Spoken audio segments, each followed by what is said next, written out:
मैं 30 साल की उम्र में विधवा हो गई थी। पति की मौत के बाद मैं घर पर अकेली ही रहती थी। अपनी उम्र के हिसाब से मैंने अपना फिगर काफी मेंटेन किया हुआ था।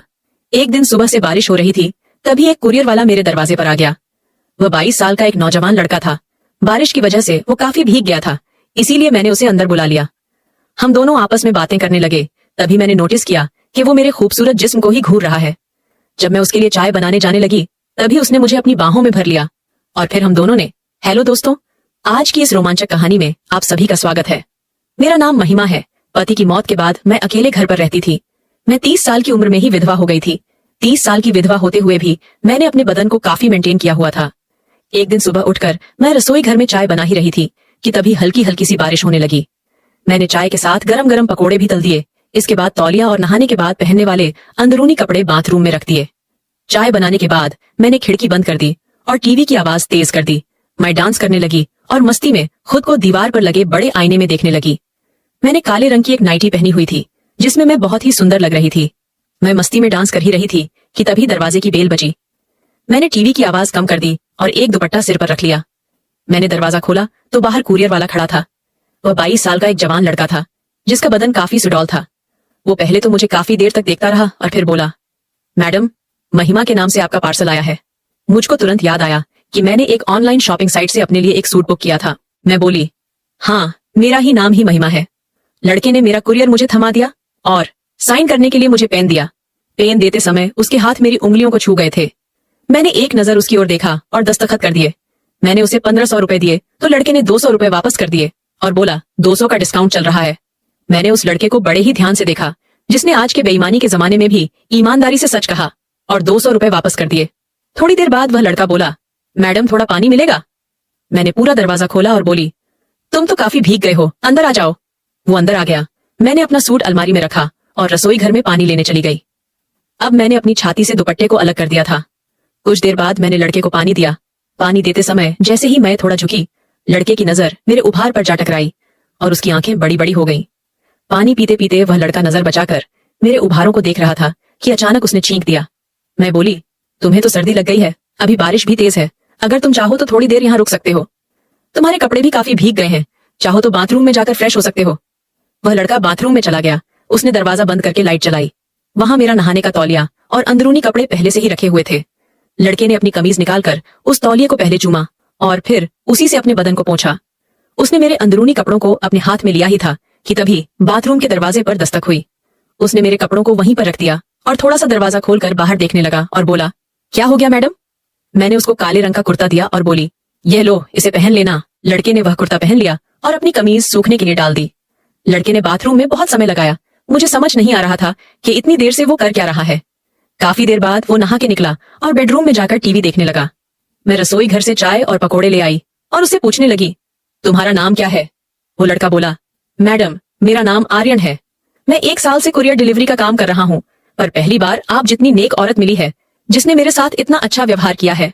फिर वो बोला, आप यहाँ अकेली रहती हैं या आपके साथ कोई और भी रहता है? मैंने कहा, मैं अकेली ही रहती हूँ। कुछ सालों पहले मेरे पति की मौत हो गई थी। इस दुनिया में मेरा उनके अलावा और कोई नहीं था, तब से मैं यहाँ अकेली ही रहती हूँ। वो बोला, सुनकर बहुत बुरा लगा, पर आपके पति की मौत कैसे हुई थी? मैंने कहा, एक कार दुर्घटना में उन्होंने अपनी जान गंवा दी। और इतना कहते कहते मैं रोने लग गई। आर्यन ने मेरा दुख बांटने की कोशिश की और अपने बारे में बताया कि उसने ग्रेजुएशन तक पढ़ाई की है और वो इस शहर में पिछले 1 साल से रह रहा है। वो यहाँ एक अच्छी नौकरी की तलाश में आया था, पर जब उसे कोई नौकरी नहीं मिली तो उसने एक कुरियर कंपनी में नौकरी शुरू कर दी। वो बहुत ही मासूमियत से मुझे अपनी जिंदगी के बारे में बता रहा था और मुझे भी अपना दुख बांटने का मौका मिला था। आज इतने दिनों बाद मुझे किसी से बात करके बहुत अच्छा लग रहा था।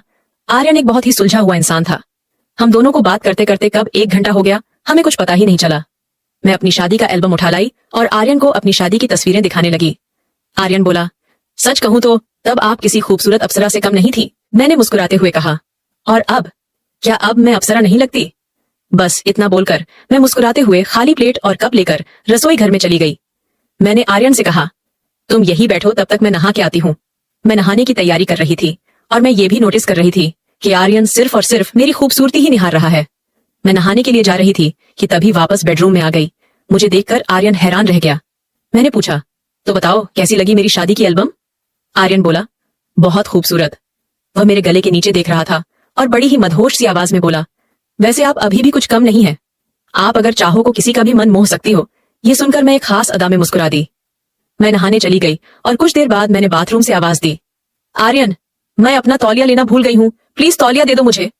आर्यन आया और मुझे मेरी तौलिया पकड़ा दी, पर उसने मेरे साथ कोई हरकत नहीं की। मैं चाहती तो थी कि वो थोड़ी सी छेड़खानी करे, पर उसने ऐसा कुछ भी नहीं किया। कुछ देर बाद मैं नहाकर बाहर आई। मैंने काले रंग का लहंगा और काले रंग की चोली पहनी हुई थी। छाती पर दुपट्टा था और सिर पर तौलिया बंधा हुआ था। आर्यन मुझको देखकर भी अनजान बना टीवी देख रहा था। मैं आईने के सामने खड़ी थी। मैंने अपने पूरे बाल खोल दिए। मेरे धुल्ले, मुलायम, गीले खुले हुए बाल मेरी खूबसूरती को चार चांद लगा रहे थे।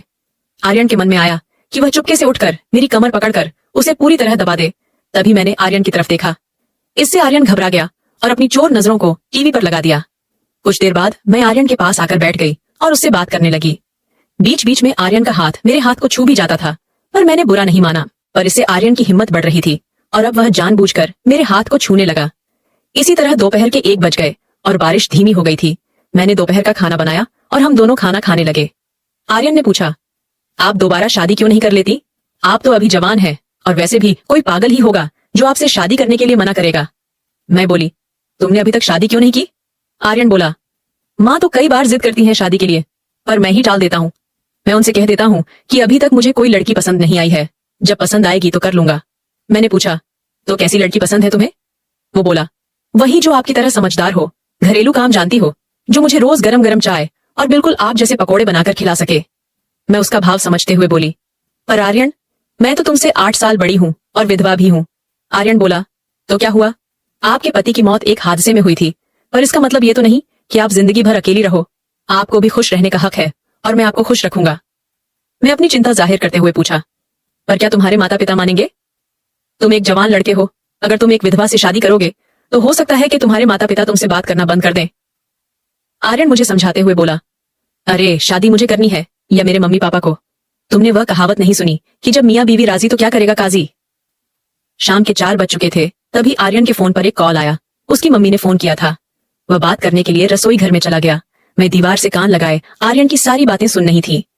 आर्यन ने भांप लिया था कि मैं पास में ही हूँ। तभी आर्यन बोला, नहीं मम्मी, अब आपको कोई लड़की देखने की जरूरत नहीं है।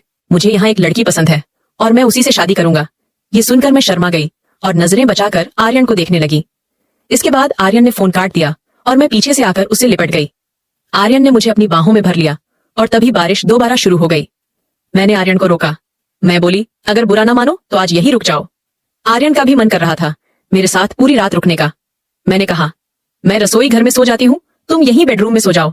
वो बोला, अरे ऐसे कैसे, ये घर तुम्हारा है, तुम बेडरूम में सो जाओ।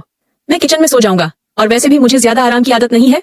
मैंने कहा, हाँ अभी ये घर तुम्हारा नहीं है, पर शादी के बाद तो तुम्हारा भी हो जाएगा। ये सुनकर आर्यन ने मुझे गले से लगा लिया और मेरे गालों पर एक जोरदार किस जड़ दिया। उसने मेरे शरीर से दुपट्टा अलग कर दिया। मैं भी आर्यन से पूरी तरह लिपट गई। वह मुझको चूमने लगा और फिर हम एक दूसरे में समा गए। मैंने अपना सब कुछ आर्यन को समर्पित कर दिया था, क्योंकि हम दोनों एक दूसरे के साथ पूरा जीवन निभाने वाले थे। कमेंट करके जरूर बताइएगा कि आपको ये कहानी कैसी लगी। अगर आपको ये कहानी पसंद आई हो तो इसे लाइक करें और अपने दोस्तों के साथ भी शेयर करें। आगे भी ऐसी रोमांचक कहानियों के लिए हमारे चैनल को सब्सक्राइब करें और बेल आइकन दबाना ना भूलें।